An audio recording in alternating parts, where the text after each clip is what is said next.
Now is a really good time to sow many different plants for cropping outside and under cover through the winter and next spring. There's a lot that you can sow now for lovely harvests, which is brilliant because the weather has been a bit rubbish, a bit too hot, and quite a lot of people have lost plants. So if you've got gaps, don't despair. Now's a great time for sowing things such as this kohlrabi for cropping throughout the oncoming months. Now, at the moment, my garden is really full with so much that we're harvesting, and the great preserving of the season is underway. But soon I'll be clearing the potatoes, which are in beds behind me. They've gone over a bit earlier because of the hot weather, and I'm sowing and pricking out and growing on many different things that I'm going to use to fill those gaps.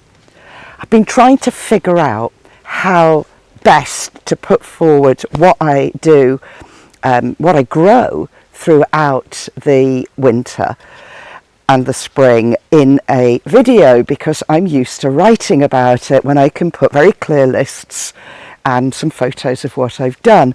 So I have written a blog and everything is listed in there. It's not possible for me to stand here and say this and this. It would be a bit boring if I was standing there reading a list. So I'm going to put the link for the blog post here underneath this video, and you'll be able to get the list there. But this is all based on years of trying to grow as much as possible throughout the year. Now, I'm lucky that I have a polytunnel here and there's a greenhouse, but everything I suggest can also be grown outside. Many of it will need a bit of extra protection, but you can make that very easily using some twigs or some wire to make a cloche hoop, and then a piece of transparent polythene, such as the cover of large mattress, for example. Ask around. The marketplaces online are usually quite handy for getting these kind of things secondhand, just to make your own mini polytunnel for things like Florence fennel, which you can sow now and grow on right through the winter. The earliest I've harvested Florence fennel that was sown at this time of year was the 31st of December, when I harvested these huge fennel. That was quite a treat. They were grown in the polytunnel, and it was an especially mild autumn. The fennel will survive outside unless it's super cold, and that's one key thing to bear in mind, is your location. So I'm here in West Wales, and I know that some things need to be sown a little bit earlier than I would have done in Somerset from trying out last year. And further north, you really need to get everything done now in the next week. So if you're in the southwest of England, you've got really till the middle of September to sow the next lot of things. If you're in Scotland, it's the kind of thing you need to be getting on with now. If you're in a frost pocket, similarly. I grow most things, except the things that I sow direct, in seed trays and modules. Then they can be planted out as little transplants, such as this fennel. This works really well because it means that they're going out as sturdy little plants and less likely to be eaten by slugs. And it also makes them a lot easier to pop in between gaps, and they can be growing for several weeks whilst an outdoor crop is still growing. So there's, as well as providing lovely vegetable plants to pop in gaps that are now in your garden because your lettuce has bolted or whatever, the vegetables and herbs that I am suggesting that you try to grow through the winter just help to add nutrients and extra ingredients to your table throughout the coming months, which helps in a small way, but every little bit helps towards everyone's budget. And that's one of the ways I got into growing so much year round, was raising my 3 children, mostly on my own, on a really small income. So as I said, everything that I have in the list can be grown outside. You don't need of Polytunnel. The Polytunnel certainly helps, it makes a big difference, but you can make your own protection. I am longing for the day when somebody comes up with a viable alternative to polythene or horticultural fleece that doesn't block out too much light. I mean, that else is glass, obviously, but it's not humanly possible for most people to afford really big greenhouses. So some people can make them out of window frames, and that's brilliant. If I did that, it would fall down and kill somebody, so I'm not going there. My DIY skills are not brilliant. It's a bit like spring, really. There's so much that you can grow, but unlike actual spring, timing is really important. So if you're further north, crack on with it now. Further south, you've got a few more weeks. But unlike the spring, when every day is getting longer and longer and longer, and the sunlight's getting stronger and the days are getting warmer, at this time of year, every day is getting a little shorter. So things are not growing quite so quickly. In the spring, there's usually plenty of time to catch up. So if you can't sow your tomatoes in March, an April sowing will still give you fruit. At this time of year, that's not really the case. So if you sow your kale too late, you'll get some kale. They'll just be very, very small for a very long time. So the idea is to get things growing and in the ground during September, so that when autumn really starts and the weather gets cooler and darker, the plants are established and they can grow steadily through the winter. It's noticeable how slowly things grow at this time of year compared with the spring. One thing to do now, if you haven't already, is get your seed potatoes for Christmas time in bags or in the ground under cover. I grow these under cover because if there's blight, they're more protected from it, and obviously potatoes are susceptible to blight, and they just tend to produce more because potatoes are sensitive to frost. And although a polytunnel isn't entirely frost free, it does help the potatoes to crop for that bit longer, which just gives you more. This is a bit of fun, really. You get some new potatoes in the depths of winter to make a nice potato salad to go with leftovers from feasting, and it's just really nice. The seed potatoes are bought online or from garden centres. They've been kept in a kind of suspended animation. They've been kept cold. So when they come out to us, they think it's spring, which is why they sprout. And that's why the shallots that I've planted now are growing. But the shallots that I grew in the garden and harvested, they're going to be fine for months. They're not going to sprout for months yet. So that's why you can't plant the potatoes that you've harvested this summer in a bucket and hope that they'll crop at winter time, because they haven't had that kind of artificial winter. I grow a lot of salad because having a lovely bowl of fresh leaves every day through the winter is just fantastic.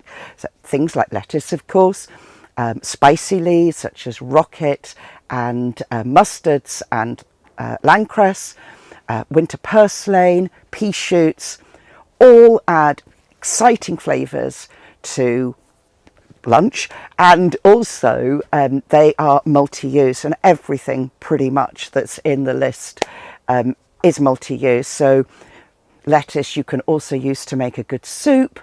The pea shoots are fantastic on top of a pizza or added to a stir fry.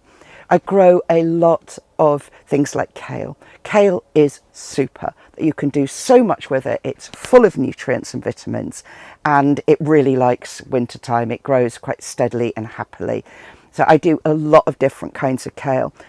They'll start off fairly small, which is why I grow a crazy amount. It looks like, 30 plants for 3 or 4 of us is a bit of a lot, but for a long time, they're not going to be growing quite so fast. So during that time, I want enough to add to salads to eat raw and also to cook with. And come the spring, when I'm getting lots of leaves, that's fine too, because you can give it away or put it in the compost heap. Carrots, I usually sow round the middle of September, just because that's when there's space in the polytunnel. I've got some outside that I sowed a couple of weeks ago, and they'll get a bit of protection later on. They'll crop earlier. But for carrots that will start cropping February, March time, I find sowing in the middle of September works really, really well. They'll just grow steadily, and you get baby carrots. You're not going to get monster carrots. Come April, May, they'll start to go to flower.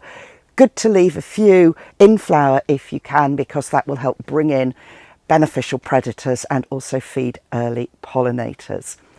Mustards likewise are great.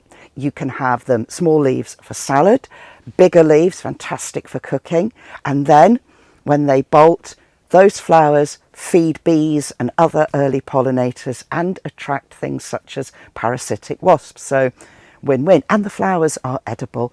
They'll grow happily in a polytunnel and outside. I find that polytunnel ones just grow a bit earlier because they've got extra protection. They're in their little palace. Florence fennel is a particular favourite of mine. I got into growing that because I used to run a kitchen garden on a large private estate, and my client, the people who owned the land, they wanted Florence fennel year round. So I tried all different kinds of seed varieties to see what worked well at different times of year. And Solaris and Finale, which are F1s, they are super at this time of year, but the open pollinated ones work too. I just find the two F1s are more vigorous in the winter months. During the rest of the year, I tend to stick to open pollinated heritage Florence fennel. It's it's a bit of a luxury, but it's so nice chopped and roasted with other winter things. You get that lovely aniseed flavour, and you can use the fennel fronds as a herb.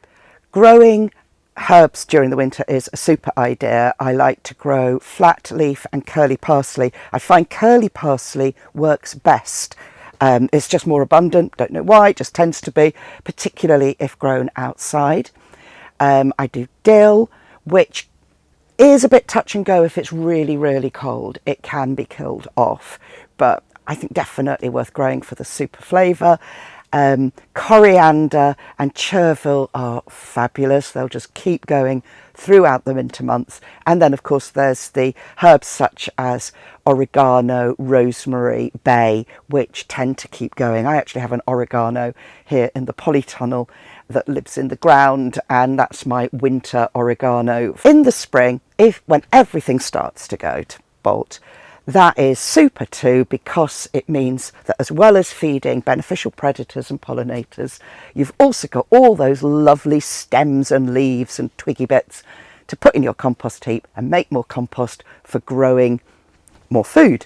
And the more homemade compost you've got, the less you need to buy from anywhere else, which is brilliant. Saves money, and you know exactly what's going in your compost is something that is organic and healthy for the soil. Another brilliant thing about growing as much as you can through the winter is that it's putting lots of roots in the ground, which helps with feed the soil life, it helps with your soil stability, and it just helps create a better, more diverse ecosystem. So although an empty bed mulched with compost will be absolutely fine, if it's got kohlrabi and kale and parsley in it, then all those roots will be working with the soil flora and fauna and just creating a more lively and vivacious ecosystem for you. Follow the link to my blog post where I list all the different kinds of vegetables and herbs that I am sowing and planting out at this time of year, and also some suggestions of varieties. Although honestly, if you haven't got a particular carrot, just try with what you've got, because that's how we learn new things, isn't it? By experimenting. And I have a happy time sowing.